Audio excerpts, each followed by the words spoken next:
Hi, and welcome to Fox 18 Sports Sunday. We've got a great show for you tonight. We're going to recap some of the best stuff you might have missed this past week. But first, we're going to start with Iowa Hawkeye basketball. We have Hawkeye headquarters reporter Jarek Andreski in studio. And Jarek, how you doing? Thank you so much for coming in.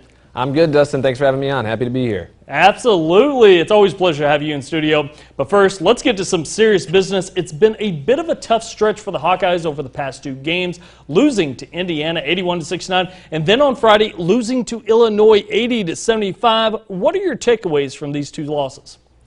I mean, they're two tough losses for two very different reasons. The Indiana game, Iowa came into that really as favorites. No one was really expecting the Hoosiers to get the win there, and I think that was part of the issue. I think Iowa sort of got comfortable in that second half. They got a little cocky and maybe overlooked Indiana a little bit, and that's what led Indiana to win. I remember the Hoosiers held Iowa scoreless for 12 minutes in that second half.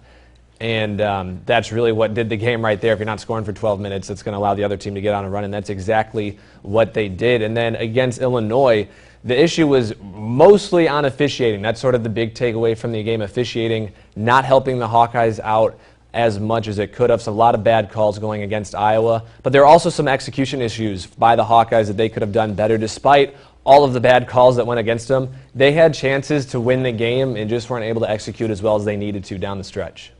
I mean, Friday's game against Illinois overall was a tough, hard-fought game on both sides, but what everyone is talking about is when there was 1:06 left in the game and Kofi Coburn was called for goaltending on a Joe Wieskamp shot. Wieskamp would have scored on the putback had that call not been made and maybe changed the outcome in the game for the Hawkeyes. So let's hear from Joe Wieskamp on his frustration on the call. To me, it's just frustrating looking back. I mean, even if it is a block, I got the rebound, put it right back in, so I don't even know if the ref blew the whistle or not, but either way, it's kind of on them, and it should have been 2 points, either on the first one or on the second one. We should have been down 2 with a minute left, so definitely frustrating there. You lose the game, and you start looking at, well, you know, this guy should have done this, and I should have done that, and that guy should have done this. And we were in a position to win the game.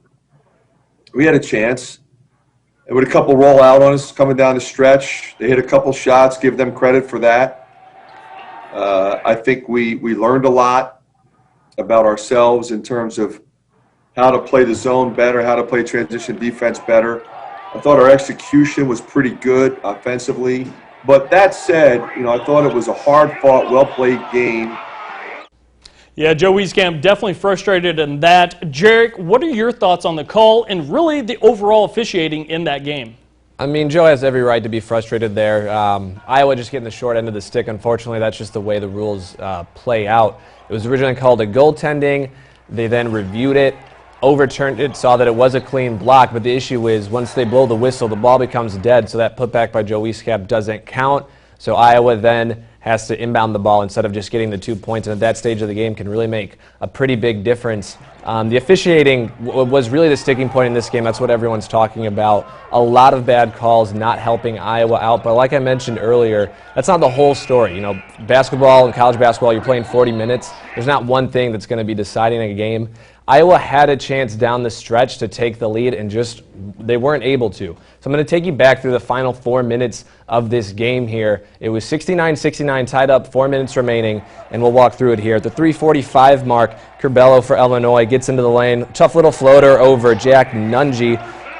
Good offense, just beating good defense. Nothing wrong there. 71-69, fighting Illini. Then at the 3:20 mark, McCaffrey drives in, looking a little bit forced, loses the ball. Nunge dives for it on the ground. He gets it, calling a timeout for Iowa. And then on the inbound, Murray gets the ball right underneath the rim. He puts it up, misses the rim completely, airballs it, unable to score there. Iowa comes back the next possession, 2:42 left in the game, still a 2-point Illinois lead, and Wieskamp hits a 3 in the corner to put Iowa up 1. But then this is where things sort of start to go wrong. 2:25, zone defense is going to shift way too heavy to the strong side, opening a skip pass to Grandison, 74-72 after he knocks down the corner 3. The 2:03 mark, Iowa on the other end of it with the ball. Connor McCaffrey with a turnover, dives on the ground and fouls Curbelo, who hits his 2 free throws, 76-72. Under 2 minutes, around 1:30, Garza misses the 3. Wieskamp here has a chance to get the offensive rebound, but he's unable to handle it thanks to Curbelo behind him knocking it out. Illinois would get the ball. And then that's when the next play comes in, that goaltend that we were just talking about. It's called a goaltend, overturned. The Wieskamp putback is waved off, so Iowa will inbound it. Unfortunately, then on that possession, Bohannon turns it over, trying to feed Garza on the block. And here again, Iowa's just getting more chances. Then a 3-second call against Illinois, so Iowa gets the ball back. 3 by Wieskamp. He hesitates a little bit coming off the screen, misses. Illinois gets the rebound and hits their free throws 78-72. Then 11 seconds left, Bohannon hits a deep 3, 78-75. Illinois leading. And then a 5-second call against Illinois on the inbound. Again, all these opportunities for Iowa. Bohannon unable to hit a 3 after that. They foul Kofi. How about another chance for Iowa? Kofi misses the front end of the 1-and-1, but gets his own rebound and hits the free throws 80-75 there, the final. So a lot of chances for Iowa down the stretch where they just weren't able to convert. Was officiating the main reason that the Hawkeyes lost?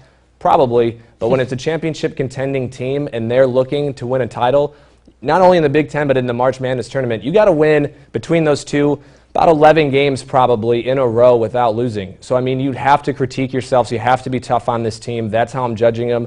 They fell short of what they needed to be against Illinois, even with all that officiating going against them. They had a chance to win and just weren't able to get it done. Yeah, Jarek, obviously the Hawkeyes are still one of the best teams in the country, and no one thought they would actually go undefeated on the season, but did they have to get back on track after these 2 losses? How did they do that? Yeah, I mean, not all hope is lost. This is one game in probably the toughest conference in basketball. Iowa was not going to go undefeated during this season, so there's nothing wrong with picking up a loss here and there. It's about how you bounce back. So after the loss to Indiana and now Illinois, the big thing's got to be defense. Defense has been the weakest link. It sort of fueled some of the issues on the offensive end. Getting C.J. Frederick back obviously is going to be a big help too. We still don't know when he'll come back. He's still day-to-day. So defense and staying healthy really the key for Iowa. Their offense has been pretty solid throughout the year. It's just a matter if they can figure out how to play defense collectively for a whole 40 minutes. Absolutely. Defense wins championships, right? Absolutely. That's the saying, go. and I think it's going to prove true again this year. All right, real quick before I let you go, let's talk about the Hawkeyes upcoming week. They take on Michigan State at home on Tuesday, and then they take on the 13th ranked Ohio State Buckeyes, which is going to be a tough one, but at least they have them at home. And then they round out the week on Sunday on the road against Indiana, which is a team that just beat them. Jarek, talk about this upcoming week.